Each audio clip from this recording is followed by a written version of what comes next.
Olá, pessoal, tudo bem? Tudo tranquilo com vocês? Primeiro, eu queria agradecer a participação nessa conversa super gostosa, que a gente um pouquinho sobre movimento, infância e contação de história. Então, nesse papo, eu tenho a grata e assim, uma emoção muito grande de estar presente aqui o Danilo, escritor, contador de história, lá da minha cidade amada, que é de Maringá. Muito obrigado, Danilo. Eu tenho a Gisá Ferreira Fukushima, secretária e atriz, contadora de história da empresa Conta Arte, Arte Teatro de Curitiba. Gisá, um prazer falar com você, muito obrigado. E a gente tem lá do Rio Branco, olha que bacana, né? É a Marília Bonfim, arte educadora, contadora e escutadora de história. Muito obrigado pela generosidade e a participação aqui no nosso papo, Marília. E a Vanessa Merick, jornalista e livros infantis e contadora de história de São Paulo. Obrigado pela presença de vocês. A gente faça aí um bate-papo bem bacana. O DanceP é um projeto de dança que acontece dentro de uma escola pública. E a gente está conectado à Escolinha de Arte, que existe há 63 anos, dentro do Colégio Estadual do Paraná. E esse seminário, ele já existe há 3 anos, e a gente não queria que ele deixasse de acontecer esse ano. Então, a gente decidiu se conectar a muita gente para pensar as interfaces poéticas do presente. Como que vocês estão indo artisticamente, lidando e de que forma que vocês estão se resolvendo e se ressignificando.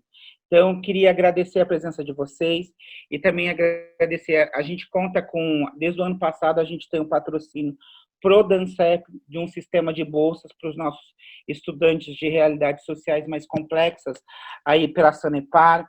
A gente conta com o apoio da Secretaria de Educação do Estado do Paraná, a Secretaria de Comunicação e Cultura e a parceria da Unespar, nossa universidade estadual. Tá joia? Então, queria deixar vocês super à vontade para a gente começar esse bate-papo e eu passo a bola lá para o Thiago para a gente começar. Boa tarde, bom dia, boa noite. Já pensando na produção de tudo isso aqui, tá? Eu vou aqui porque, como eu já falei para o Fernando ali, eu faço parte da produção. Então, vim dar as boas-vindas para vocês, que vocês sintam à vontade, para essa nossa terceira edição do seminário de dança do DanceP. E vocês sintam à vontade em estar batendo esse papo com a gente, não se prender claro que a gente está no meio de uma pandemia e a gente tentou a melhor maneira de unir várias pessoas de várias partes do mundo, que a gente tem convidados aí da Espanha, de Portugal, que vão estar participando com a gente durante a semana toda, e queria agradecer a presença de todos vocês. Alguns eu já conheço ali, o Danilo, conheço através do Fer, a Gisá, companheira já, amigona aí de um bom tempo já trabalhando juntos, e conhecendo agora o trabalho da Vanessa e da Marília, então queria agradecer e vamos acompanhar todo esse bate-papo com vocês agora, que eu acredito que vai ser bem prazeroso. Beleza? Obrigado, Thiago. Então, antes da gente começar, queria pedir uma gentileza, de uma forma breve, queria que vocês, da trajetória artística de vocês, onde que a contação de história encontrou a literatura, ou como que ela se deu. Queria ouvir um pouquinho de vocês. Eu acho que a gente pode começar ali pelo Dani, né, para ouvir um pouquinho da sua trajetória, Dani. Muito bem, Fer. Olá para todo mundo que está aí assistindo a gente nesse momento, para o prazer de trabalho, de contação de história, de literatura. Eu sou Danilo Furlan, sou escritor e contador de histórias, E conto sempre que a contação de história, a arte, teatro de bonecos, que é da onde eu venho, ele sempre esteve comigo. A minha mãe conta que com 5 anos de idade eu colocava um saquinho de pão na mão, desenhava olhinho em boquinha e ia atrás da cortina brincar com esse boneco, conversar com os espectadores.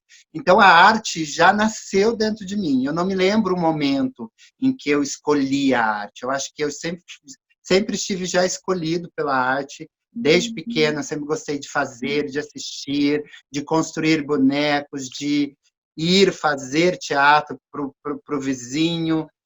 Isso me levou para um grupo de teatro de animação, oficinas na minha cidade de formação artística, para um grupo de bonecos onde eu fiquei durante 15 anos, no Phantom Kids, contação de histórias nas bibliotecas, e aí a descoberta do meu Danilo Furlan, contador de histórias. E eu me descobri quando eu olhei para a contação de história e entendi que ela era também uma manifestação artística. E entendendo a contação de história como uma manifestação artística, eu consegui me enquadrar, porque eu consegui entender que eu conto histórias para me manifestar artisticamente. Obrigado, Dani. Marília, e para você, como é que foi essa relação aí? Você é arte educadora, muito quando você se apresenta também como contadora e escutadora de história. Eu achei isso. Primeiramente, eu quero deixar aqui o meu olá para todos vocês, né? Meus novos amigos e o Danilo, que é meu velho amigo. Eu me chamo Marília, como vocês já disseram, eu moro em Rio Branco, Acre. Tenho esse privilégio de morar na Amazônia. E, primeiramente, eu me descobri enquanto atriz. A minha arte é o teatro. Eu sou casada com o teatro. Eu pesquiso teatro e gosto de fazer teatro. Comecei aos 16 anos. Aliás, foi o teatro que me facilitou conhecer um pouco do Paraná, você sabia? Quando eu tinha 18 anos, eu visitei a cidade de Francisco Beltrão. Eles possuíam um festival de teatro. E eu fui para Francisco Beltrão com a peça Navalha na Carne. Depois conheci os festivais de Guarapuava. E, é claro, o Festival de Ponta Grossa, né? Fui algumas vezes lá. Assim, eu me descobri como atriz aos 16 anos. Depois fui ingressando mais pela questão da pedagogia, fui me voltando à questão da educação. Na educação, eu sempre trabalhei as duas coisas, né? Mesmo que eu desse aula no fundamental, eu estava sempre fazendo teatro com os meus alunos. Depois surgiu a disciplina de arte obrigatória, e aí eu já migrei para o Fundamental 2. Então, eu faço teatro desde os 16 anos, eu tenho 45 anos, mas eu vim descobrir a contação de história enquanto espetáculo, né? Enquanto espetacular, vamos dizer assim. Eu vim conhecer em 2001, cena que eu fiz em São Paulo com a Regina Machado. Porque o acriano, ele é da oralidade, a nossa formação é da oralidade. A gente escuta a história desde a hora que nasce e a gente conta histórias, mas muitas vezes a gente não tem essa consciência, né? Porque ela faz parte da nossa tradição. Nós somos a oralidade da contação de história. Então, você transformar isso em espetáculo mesmo, ver isso enquanto arte, eu vim conhecer em 2001. E aí, depois, aqui no Acre, eu me envolvi com o Centro de Multimeios da SEMI, que é um setor público que trabalha com contação de história, valorização da leitura também, aproxima a arte das crianças. E aí eu comecei a pesquisar o que a Regina Machado falava sobre a oralidade, o que a Gislene Matos falava. Somos muito inspirados no Gregório Filho, e traz essa força, né, da contação de história. Então, hoje eu posso dizer que eu sou dada com teatro, mas eu tenho um amante chamado contação de histórias. Espero ter respondido aí a sua pergunta. Que bacana, Marília, que bacana. Vanessa, você é jornalista também, né? E contadora de histórias, escritora de livros. Como é que foi essa relação para você? Olha, diferentemente do Danilo e da Maria, eu sempre fui jornalista. Eu sou jornalista há 40 anos. Adoro jornalismo. Como jornalista, eu trabalhei em todas as áreas. Rádio, TV, revista, jornal, produtora, assessoria de imprensa. e sempre na área, pasme, de economia e negócios. Eu costumo dizer, quando eu dou oficina de contação de histórias, que, na verdade, eu sempre fui uma contadora de histórias, só que eu contava histórias mais áridas, porque economia e negócios num país como o Brasil nunca foi uma brincadeira fácil.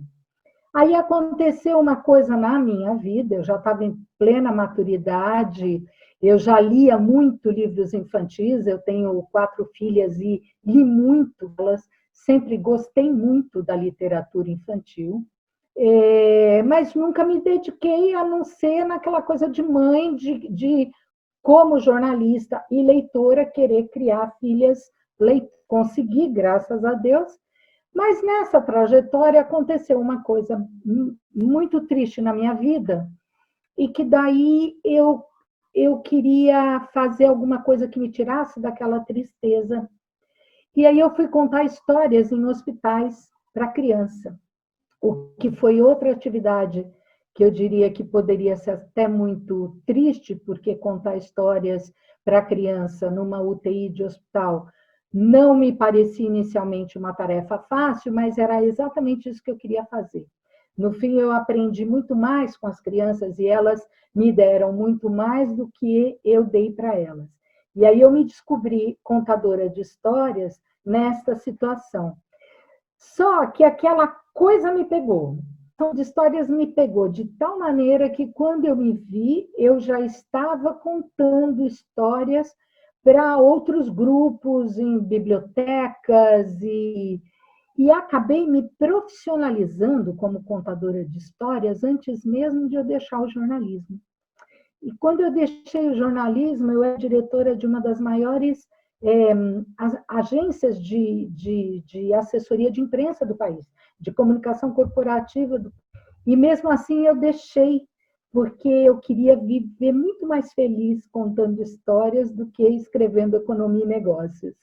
E daí, para começar a escrever, foi um pulo.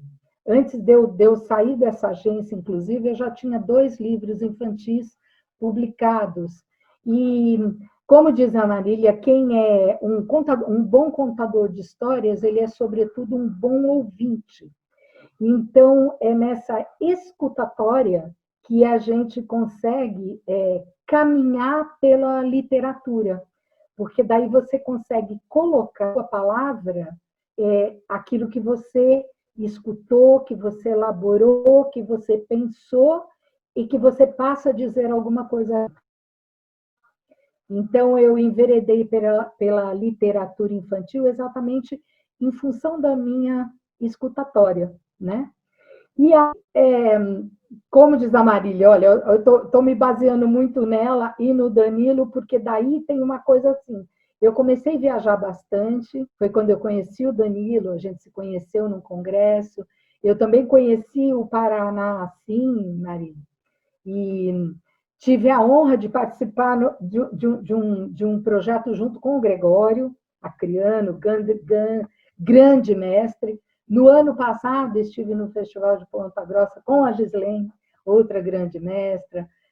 Participei de todas as edições do Boca do Céu com Regina Machado, outra grande mestra. São de histórias que, teoricamente, começa como uma coisa que entra na mente, ela passa a ser resultado também de muita pesquisa, de muito trabalho, e foi esse que me pegou. Então, hoje, eu trabalho ativamente com a contação de histórias e com a literatura. É isso. Bacana, Vanessa, bacana, muito legal. É interessante ver essas transições na nossa vida e de que forma elas vão tomando outras imagens, né? Gisá, e para você, como que se deu essa relação? Bom, a minha relação com a contação de histórias, primeiramente, oi para todos, né? Eu não conheço a maioria das pessoas aqui, mas agora sei os contadores. A minha relação com a contação, ela foi muito natural, assim, eu nunca busquei né, que era contação de história, quero fazer agora contação de história. Sempre foi muito natural por eu gostar muito de ler, sempre fui apaixonada por leitura, pelas letras, pela linguagem, sempre fui da área de humanas, se não de exatas, né? Me formei em direito, então sou formada em direito e artes cênicas, né? Então sempre fui muito apaixonada pela leitura, então sempre foi muito natural para mim. E aí eu comecei a desenvolver isso quando eu deixei um pouco o direito de lado e fui mais para a área de artes cênicas. Também fiz muito tempo de dança, então, assim, eu sempre fui muito ligada, no geral, às artes, né? Música, dança, literatura. E na dança também fiz muito tempo de balé. Dentro da dança, eu fui buscando outras formas de arte, né? Então, eu saí da dança, eu fui para o teatro, e daí no teatro eu descobri mais desse universo de contação de histórias. Muito natural, né? Como eu falei, não teve essa transição, essa busca específica. Mas eu comecei a despertar quando eu trabalhava há um tempo atrás, 7, 8 anos atrás, com recreação infantil.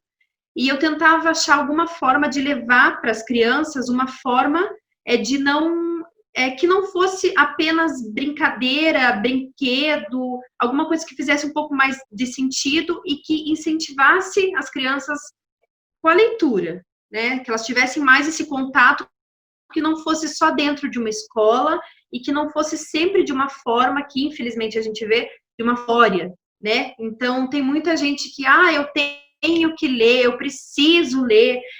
Os pais, às vezes, tá de castigo, vai ler um livro.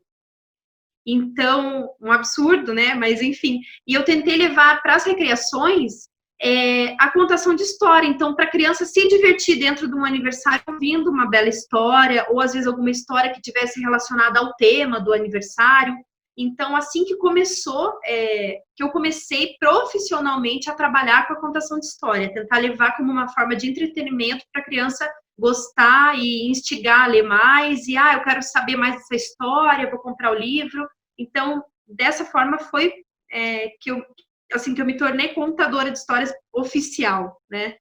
E aí me formei em artes cênicas, daí acabei abrindo a empresa de contação, e estamos aí, até hoje. Que bacana, Gisela, muito legal, né? É bacana onde vem e de que forma a cultura de vocês vem trazendo essas conexões para que a contação de história se materialize, né? Enquanto é uma questão que a gente tem discutido muito também. A arte, ela é uma profissão, né? E a gente cada vez mais precisa fazer esse diálogo com a sociedade mesmo, que nós temos uma profissão, né? Eu queria começar fazendo uma pergunta para o Dani, mas eu queria deixar vocês à vontade também, para a gente conversar. Danilo, como você identifica e avalia as relações do lúdico na infância de hoje, sendo atravessadas pelos ambientes virtuais, né? E de que maneira você vislumbra as mudanças que já estão ocorrendo aí nesse mundo, principalmente nesse cenário de pandemia que nós estamos tendo que se reorganizar. Como é que é isso para você? Ô Fer, então, a gente, na verdade, vinha de um movimento que era contrário ao celular, à internet, né? A gente resgatava e falava e valorizava o encontro, o olho no olho, a brincadeira, a ludicidade, a força da leitura e todo o poder que a contação de história traz, de troca, de interação, de afetividade. E isso ia muito na contramão da internet, do celular. E quando a pandemia chegou, a gente se viu limitado a esses encontros. Agora não dá mais para encontrar, não dá mais para estar junto, trocando olho no olho, como a gente sempre gostou. A gente espera que isso acabe. Mas, neste momento, a gente entendeu que a internet teria uma outra face, um outro lado da moeda. Opa, a gente pode usar a internet também como uma interatividade, como um espaço afetivo. E eu acho e acredito que os contadores de história foram os primeiros a virem com as lives, com as contações de história, disponibilizar isso para o público. A gente tem a contação de história como um caminho profissional. Eu hoje atuo profissionalmente contando história, então eu ganho nos espaços contar história. Mas quando a pandemia chegou e as atividades artísticas foram suspensas, os contadores de histórias, como eu, vieram entregar esse trabalho com afeto, com carinho, porque a gente acredita, primeiramente, nessa afetividade. A gente acredita nessa possibilidade de criar conexões afetivas através do celular, através da internet, lives, das contações de histórias. É um universo novo para todo mundo, né? A gente está aqui exercitando, que não dá para falar diretamente quando o outro está falando, né? Quando você está ao vivo, você já troca muito mais rapidamente. Aqui não, aqui tem um tempo, você tem que esperar o outro terminar para conseguir falar. Eu imagino que na minha fala aqui está todo mundo ali, nossa, é verdade, querendo, né, Vanessa? Estou vendo.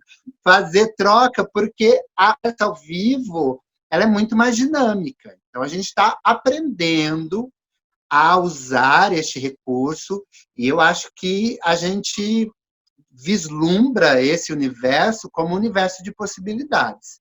A gente espera que, pós-pandemia, essa conexão pela internet seja um primeiro passo para a conexão real, né? Ela seja o convite para a criança querer assistir mais a contação de história, querer mais acessar o livro, querer mais trocar afetivamente com os professores, os coleguinhas de escola que eles estão ficando sem, com a literatura, a brincadeira.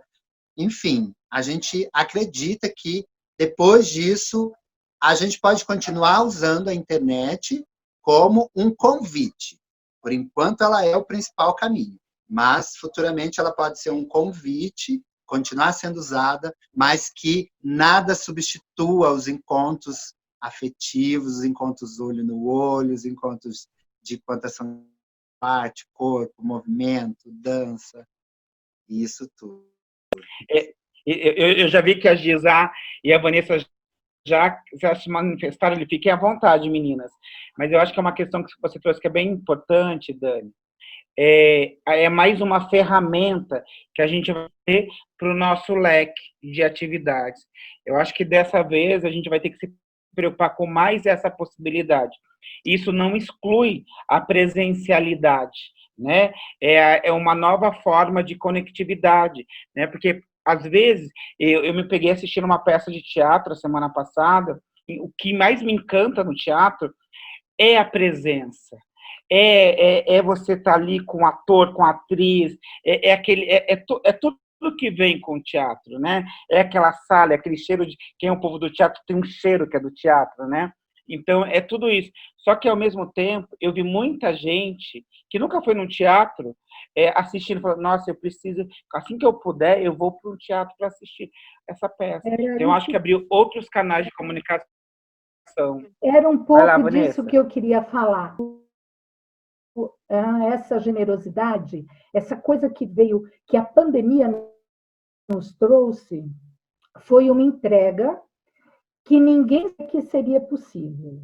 Então, como muito bem disse o Danilo, ela vai servir para um convite posterior.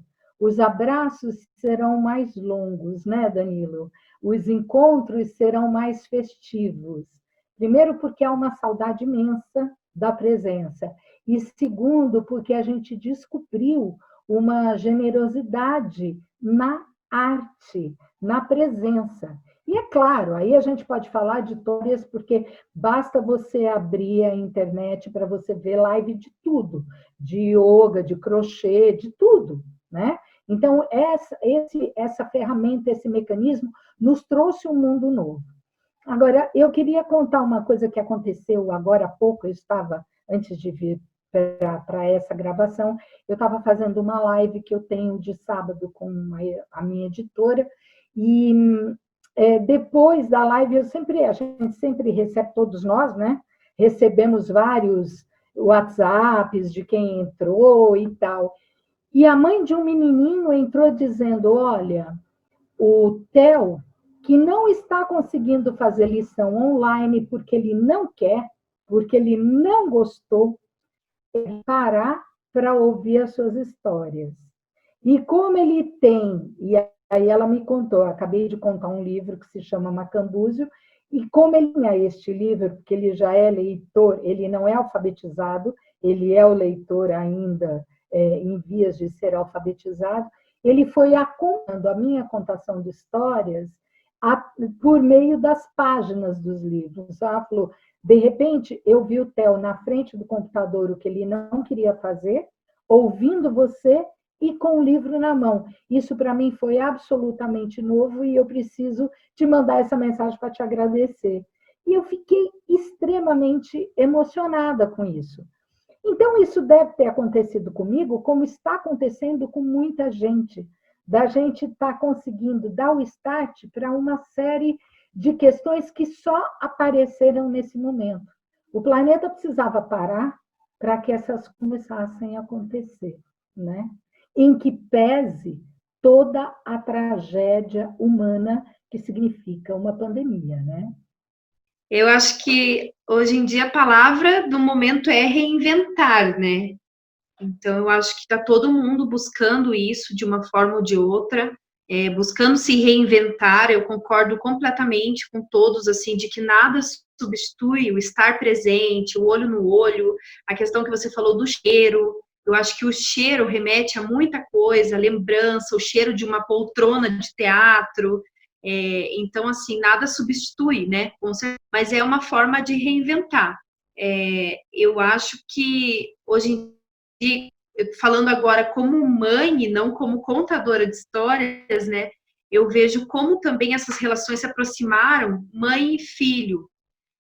Não só devido ao isolamento, né, de você estar 24 horas ali em contato com a criança, mas das contações, das lives, do ensino, né, que a gente sabe que não é assim um mar de rosas, mas ele é necessário também, né, ensino à distância e online.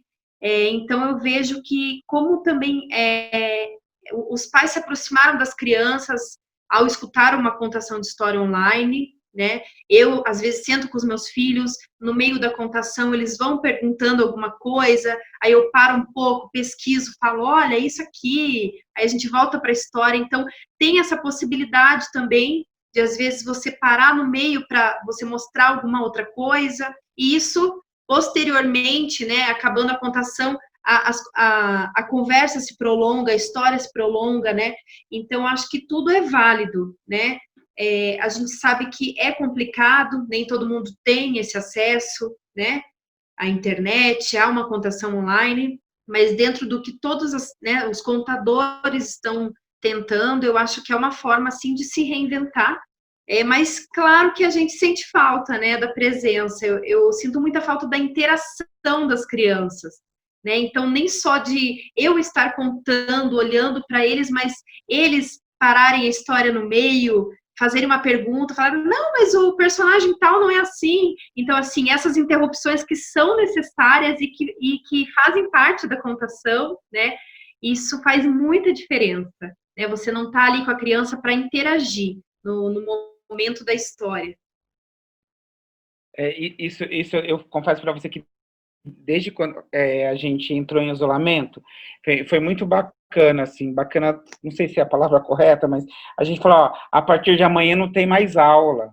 Falei, como assim não tem mais aula? Amanhã eu tenho isso, tem aquilo. Não, não tem. E nesse a partir de, são 3 meses, que literalmente a gente está preso dentro de casa, e eu nunca senti tanta falta de abraçar alguém, de tocar alguém, de olhar da resposta do outro. Mas eu acho que uma reflexão bacana que a Vanessa trouxe, e você trouxe da questão dessa aproximação das pessoas que moram no mesmo espaço, é que a gente não teve mais a desculpa da falta do tempo. Agora a questão é como lidar com o tempo, né? E que qualidade é essa ao tempo que nós daremos, né? E pela primeira vez, com todo esse conflito pandêmico que nós estamos vivenciando, a gente teve a pausa. A gente teve que parar para escutar. né? A gente teve que pensar da importância da arte e da educação. Eu queria até aproveitar e conectar uma pergunta para a Marília, que você também é educadora, e tem uma questão que é bem bacana, Marília, que é pensar como que a educação e a arte, elas dialogam nesse cenário de pandemia, né? E de que forma a produção artística está organizada aí na sua região, né? De que forma que ela vem se organizando, se estruturando, né? E que ações você acha que vão permanecer a partir desse cenário? Vou tentar responder essas suas questões do final para o começo. Eu acho que o que tem são as lives, né? Eu acho que a live está bem marcada, e o que eu acho bacana, porque as lives, tanto para artista como para palestrante, ela realmente mostra quem você é. Você não tem para onde correr. Então, assim, vai ser muito bom, porque eu acredito que elas irão continuar, e ao mesmo tempo que elas descortinam algumas visões que às vezes você tem, nossa, aquele artista é tão romântico, aí você vai ver a live dele, na verdade ele é muito cachaceiro, o cara tem uma bagagem, você fala que aquele cara é muito inteligente, aí você vai ver a live dele, ele é muito mais do que você imaginava, ele tem uma bagagem muito maior. Então, acho que essa herança não tem mais volta. A questão de como o movimento cultural da minha região está se organizando, no primeiro momento vem aquele impacto, como é que nós vamos fazer, mas nós temos aqui os nossos sistemas de culturas, tem até certo grau de organização, então isso facilitou, porque a Prefeitura de Rio Branco, por exemplo, já lançou um edital, onde os artistas puderam se inscrever, e nós tivemos várias lives de casa, tanto o pessoal da contação de história, da música, teatro menos, também teve, mais música, contação de história. Então, a gente, no primeiro momento também, quem possuía um emprego fixo, uma renda fixa, abriu mão, não se inscreveu nos editais, deixou que eles ficassem mais para aqueles artistas que dependiam 100% da sua arte. Então, assim, o Estado também foi ontem, está começando agora a apresentação dos artistas. Então, houve essa questão política, né? Houve um investimento, é o que a gente merece, né? Mas, pelo menos, existiu ali, foi pontuado pelos representantes da cultura aqui a importância, né, de se manter o artista trabalhando. Assimilando das redes sociais, do mundo online, começa-se a valorizar, a família começa a valorizar mais. Puxa, que legal, eu não sabia que contação de história é tão importante assim. Nossa, que show maravilhoso de música. Olha, quantos canais aí estão transmitindo teatro pela internet. Eu acredito que a escola vai compreender que é impossível, o sonho de todo arte educador é esse, né? Que a escola, em termos de políticas públicas, em termos de gestão da escola mesmo, compreenda que não dá para formar ninguém de maneira completa sem a presença da arte, né? Uma prova tão linda disso esse trabalho que vocês têm no Colégio Estadual do Paraná, né? Que eu fui investigar a vida de vocês, sabe? Eu amei ver esse grupo que viajou para Portugal através da dança. Então, eu tenho esperança. A pandemia trouxe para mim, como para qualquer outro brasileiro, um primeiro momento de desespero, né?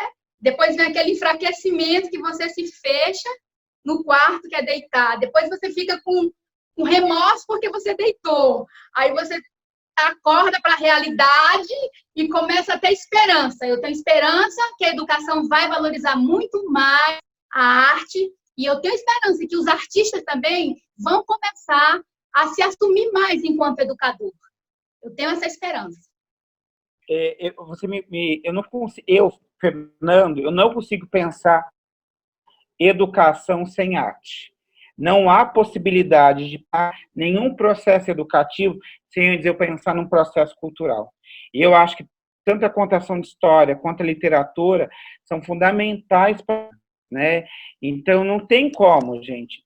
E a escola, eu acho que quando a gente é aluno, né, eu vou beber lá no Novo, a gente começa a ser, ele fala que quando a gente começa a ser professor, ainda quando a gente ainda é aluno, que a gente leva para a ação docente essas experiências que nós tivemos quando nós éramos alunos, né, ou alunas.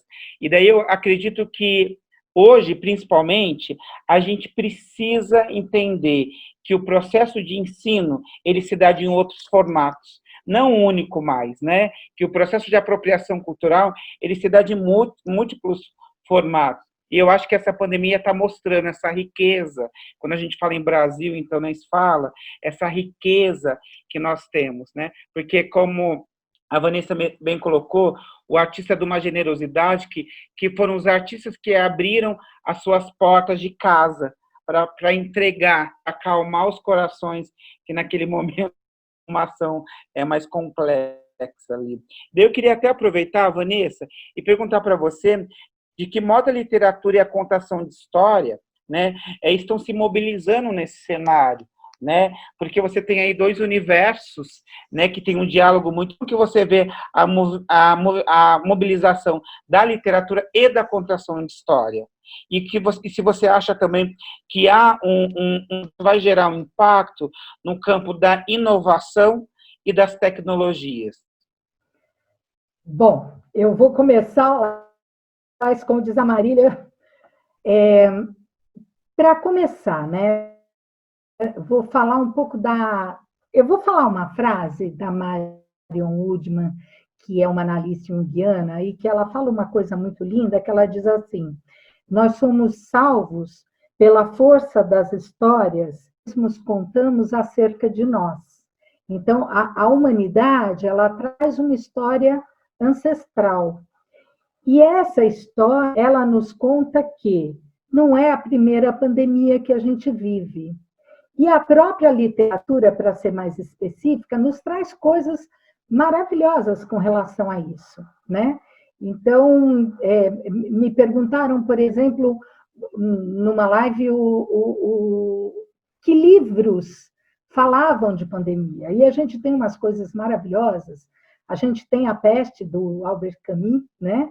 Que ele vai falar de uma coisa na Argélia, ele vai contar uma história que acontece na África, na Argélia, mas que, na verdade, ele está fazendo uma metáfora dos horrores da Guerra Mundial, né? Foi publicado em 1947.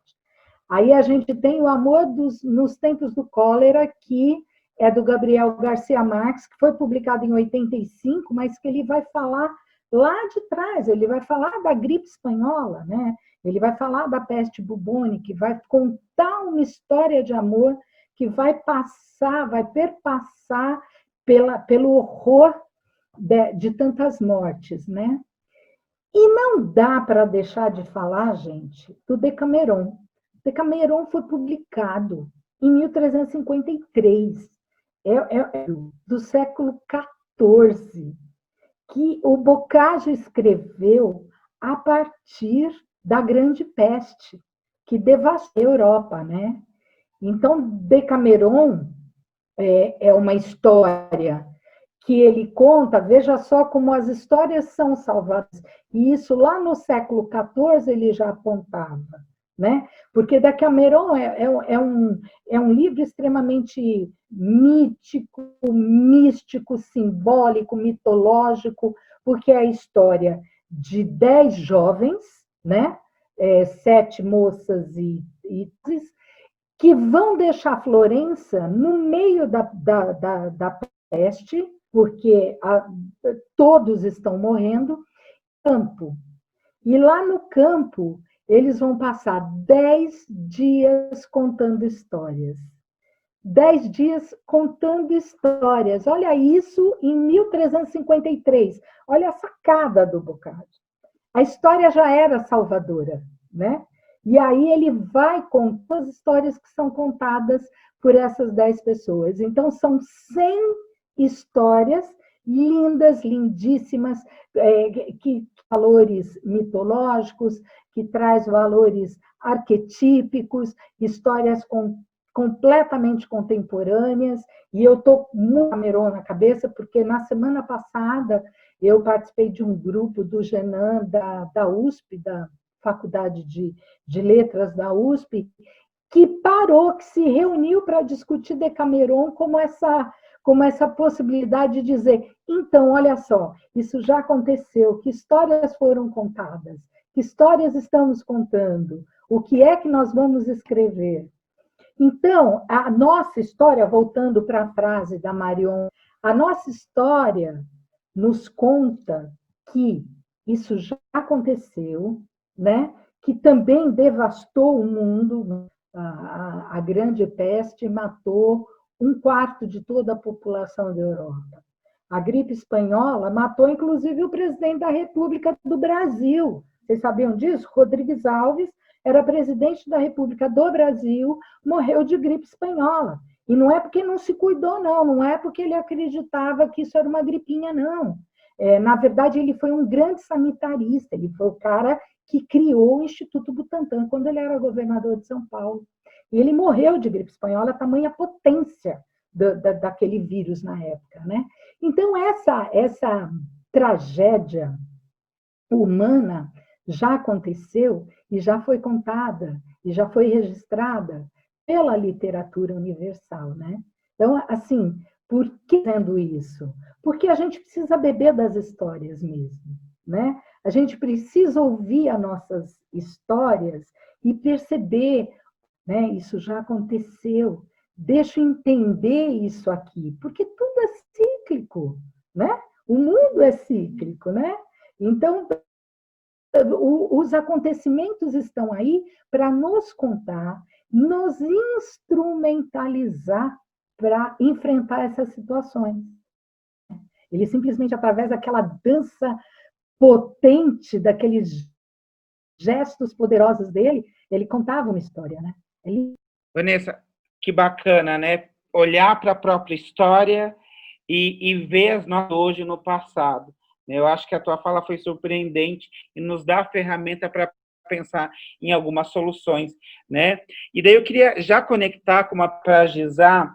Gisá, como produtora de teatro e fomentadora de empregos na área do entretenimento infantil, e de que maneira está se mobilizando diante dessa pandemia, né? Quais dificuldades e facilidades que você encontrou com a tecnologia para o entretenimento infantil e a contação de história? Então, confesso que não está sendo fácil, né? Eu tenho uma companhia de teatro, então, assim, infelizmente, tudo teve que parar, né? Todos os espetáculos presenciais, tudo teve que ter a pausa, todos em isolamento, na quarentena. Então, assim, no começo foi desesperador. Os artistas que vivem disso, vivem da arte, vivem de bilheteria, vivem de edital. Então, foi bem complicado parar. A gente estava em cartaz, inclusive, com peças, então ter que parar tudo foi muito complicado. Pela questão financeira, pela questão psicológica, né, vários fatores. Agora, como eu falei, estamos nos reinventando, né, fazendo coisas online, tentando levar para casa das pessoas o teatro, a contação de uma outra forma, que não a presencial à distância, né? Então, a gente também está estudando essas possibilidades de uma apresentação afastada, com as medidas de segurança, mas a gente está tendo também drive-in, né, de cinema, de teatro, de circo, então isso está acontecendo. Não queremos incentivar a aglomeração, mas tomando devido cuidado, eu acho que também é válido esse tipo de apresentação, né? Esse tipo de, enfim, de tentar levar próximo do público, né? Que não seja só online. Então, assim, infelizmente, ainda estamos com algumas dificuldades, questão de editais que foram prometidos, né, alguns projetos que ainda não foram cumpridos, né, então os artistas estão se mobilizando através do sindicato, então está tendo uma mobilização bacana nesse sentido, mas ainda estamos ali batalhando para que todo mundo consiga resistir, né, consiga passar por essa quarentena e não abandonar empregos e a arte, né, não deixar de lado e tentar achar outra coisa. Então, eu acho que é o momento de tentar se unir as artes, os artistas, para que a gente consiga passar pela pandemia e não deixar de lado o que todo mundo ama fazer, né? É como vocês, em algum momento, as falas de vocês se cruzaram, né? Há um movimento de ressignificação, há um novo movimento de conectividade, né? Eu acredito que, assim como foi dito, o abraço ele vai ter sim um outro sabor. O olho no olho, ele vai ter uma profundidade ainda maior. E assim, infelizmente, a gente tem um tempo muito curto para o nosso bate-papo, né? Mas eu quero deixar o canal aberto para que a gente outros momentos de bate-papo, porque eu fiquei morrendo de curiosidade de perguntar para vocês como é que o corpo ele é pensado no processo de contação de história, no processo de escrita. Porque é o corpo que, ao mesmo tempo, ele vai interagir com outro corpo, mas ele também recebe, não passivamente, mas ele se conecta a esse outro corpo que divide com ele a sua fala, né? A oralidade aí corporal, que é muito curioso. Eu acho que a gente pode marcar até um segundo momento para a gente bater um papo. E também eu fiquei muito feliz de ver a riqueza de como cada um de vocês aborda essa relação do presente, né, que nos ajudam desse outro lado aqui a pensar como que a gente pode sair dessa ressignificado. Então, eu queria pedir para a gente ir finalizando a nossa mesa, as considerações finais de vocês, de que forma que a gente vai sair, como vocês acham que a gente vai sair dessa e como que a gente vai olhar para o mundo quando a gente puder sair na rua, quando a gente conseguir sair na rua, quando a gente conseguir se abraçar, como que a gente vai sentir esse sabor aí?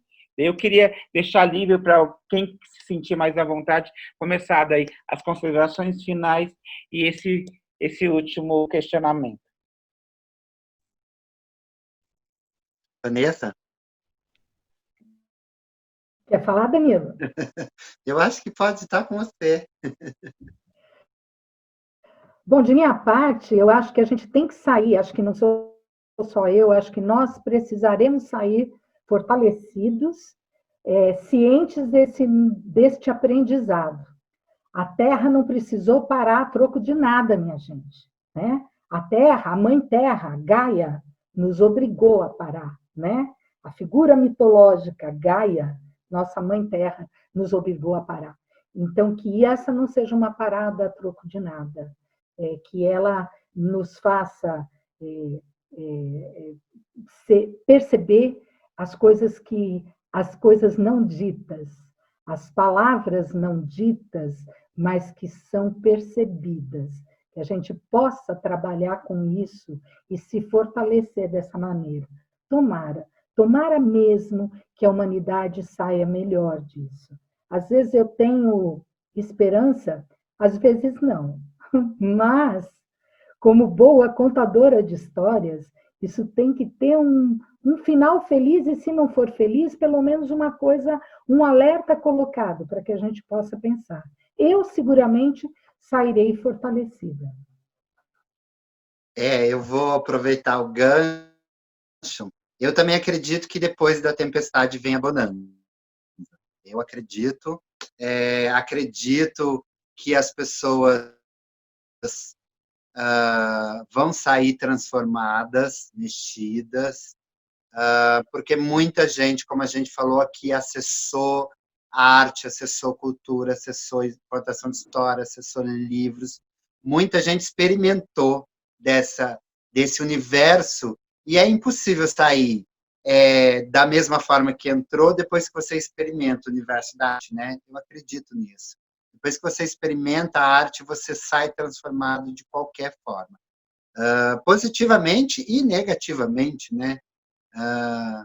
E negativamente pode ser positivo, e positivo pode ser negativo. São as ambiguidades aí da arte, mas eu acredito nisso. Acredito em pessoas fortalecidas, histórias fortalecidas, abraços mais longos, olho no olho com mais profundidade, como o Fer falou, com novas histórias, novas possibilidades, novos encontros. Eu já fiquei no silêncio, só esperando vocês entrarem já. Eu já fiquei aqui, exercitando a minha escuta já. Bom, posso fazer, então, minhas considerações finais? Claro, Marília. Por favor. Como nós somos da geração de beijinho para o papai, beijinho para a mamãe, né? Eu quero começar aqui me despedindo, mandando cheirinho, porque o acriano não manda beijo, ele manda cheiro, né? Um cheiro muito especial para os alunos aí da Escolinha de Arte, da Escola Estadual do Paraná. Como eu já falei anteriormente, eu fiquei muito feliz de saber que uma escola no Paraná tem essa preocupação. Então, eu quero mandar esse cheiro para vocês. Gostaria muito de conhecer esse trabalho de perto. Quem sabe um dia. Quero mandar também um cheiro para o pessoal do Mocoan, que é o movimento de contadores de histórias da Amazônia, que está se fortalecendo através de Belém do Pará. Um cheiro para esse povo. Não vou nem falar os nomes, que é para não esquecer de ninguém, porque é uma penca de gente maravilhosa, né? O povo das encantorias aí, o povo da arte de contar histórias. Também quero mandar um cheiro para o pessoal da Tradição Oral Acriana, que é um grupo de contadores aqui da minha cidade. Um cheiro para o pessoal do Centro de Multimeios, que aproxima a contação de história diariamente com os alunos da rede municipal e estadual. E um cheiro especial para todos vocês, que eu tive o privilégio de conhecer hoje, através do Danilo. E, né, espero que a gente continue fortalecendo os laços. A minha esperança é que depois da pandemia, o ser humano possa ser mais feliz, né? Menos competitivo, valorizar o que é certo para você, respeitando o que é certo do outro. Eu tenho muita esperança disso, né? Então, eu quero ver muito as pessoas envolvidas com a arte possam cada vez mais valorizar a vida. Eu acho que nós vamos sair assim, valorizando o abraço e o beijo, porque a gente vai ter essa valorização da vida. E uma vida plena é uma vida com arte, né? Então, é isso que eu sonho, espero e tenho certeza, que vai dar certo. Tá bom? Obrigada. Obrigada, Gisa, por gentileza. Eu também estou otimista, né?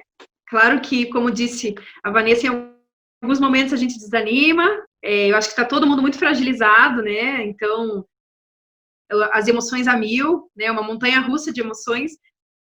Eu acho que a gente vai sair dessa fortalecido. Eu acho que o que ficou muito para mim, o que está muito presente é a união, né? Não digo só dos artistas, mas eu acho que, no geral, as pessoas estão se apoiando, está todo mundo se ajudando, né? Seja com comida, com roupa, com abrigo, com né? Colocar uma live na internet para entreter as pessoas que estão em casa. Então, eu acho que a gente consegue ver hoje o que é o supérfluo e o que não é, né? A gente conseguiu analisar isso nesse meio tempo aí, nesses 3 meses, o que fez diferença na minha vida, o que eu posso deixar para lá, quando tudo voltar ao normal, né? Que a gente não sabe que normal vai ser esse ainda, mas eu acho que de tudo fica a união, né? Que a gente tem que se unir mesmo, atrás de um objetivo, né, para todo mundo ficar bem e sair dessa da melhor forma possível. E é isso o convite, obrigada a todos vocês. Adorei o bate-papo. Obrigado. Adorei também, foi uma honra, muito obrigada pelo convite. Certamente jamais me esquecerei dessa iniciativa tão legal. Como é que um seminário de dança promove uma conversa numa outra linguagem. Isso é maravilhoso. Tá vendo? As coisas dão certo, porque vai costurando, né? A gente vai se encontrando. Isso é bom. Muito obrigada. Bom, eu voltei aqui para finalizar e para agradecer a presença de cada um, o convite, que através do Danilo, através do Fernando, e através do meu convite, em nome do DanceP e do Colégio Estadual do Paraná, a gente agradece o tempo disponibilizado de cada um, né? Que apesar do que o Fernando falou, que a gente tem hoje que lidar com esse tempo todo, a gente sabe que é muito difícil a gente conseguir reunir, e através da tecnologia a gente conseguiu reunir pessoas como a Gisá de Curitiba, o Danilo em Maringá, São Paulo, Acre. Então, assim, a gente fica muito feliz em estar podendo proporcionar isso para todo mundo que vai estar assistindo e vai estar tendo acesso a esse conteúdo, né, através do seminário. Então, muito obrigado a todos que participaram dessa conversa, desse bate-papo bem gostoso hoje. Gente, Eu não tenho nem palavras para agradecer vocês, e eu espero que esse seja só o começo. Um começo de uma amizade muito forte, que vai levar pela vida inteira. Um começo de uma conexão entre estados que vão pensar junto em mecanismos de produção artísticas e educacionais. Que seja um começo de bons ventos, de boas histórias, de bons momentos. E eu tenho fé que em breve a gente vai começar com o encontro aqui em Curitiba, passamos lá por São Paulo, damos uma pausinha em Maringá e a gente vai terminar lá em Rio Branco, né? Eu acho que assim que a gente puder saborear o encontro novamente, eu gostaria muito que isso acontecesse e a gente vai batalhar para isso. E que a educação pública e que a arte, que a cultura seja cada vez mais acessível, mais conectivo ao outro. Eu queria terminar, eu não sou contador de história, mas eu posso dizer que eu tive excelentes exemplos que estão aqui comigo hoje, que é o Danilo. Mas eu sempre fui apaixonado por poesia. Eu sempre fui encantado com a palavra de Manuel de Barros, de Marina Colasanti, de várias pessoas que emprestaram suas ideias e ficaram em palavras. E eu queria terminar assim, ó. O Drummond, ele fala que sonhe alto, queira o melhor do melhor. Se pensarmos pequeno, as pequenas teremos. Mas se desejarmos fortemente o melhor e, principalmente, lutarmos pelo melhor, o melhor vai se instalar em nossa vida, porque eu sou do tamanho daquilo que vejo e não do tamanho da minha altura. Que a gente possa aí, sonhar cada vez mais alto e que nesse sonho a sensibilidade humana e o encontro entre a arte, a educação e as pessoas seja cada vez mais forte. Então, queria agradecer, sabe, a gentileza de vocês do encontro e desse momento e que ele seja só o começo, tá bom? Um forte abraço, um cheiro também. Eu uso muito, viu, Marília? Um cheiro aqui em Curitiba. Então, um cheiro a cada um de vocês e que esse encontro seja permanente, tá bom? Ei, Pessoal, tchau, tchau. um beijo. Tchau.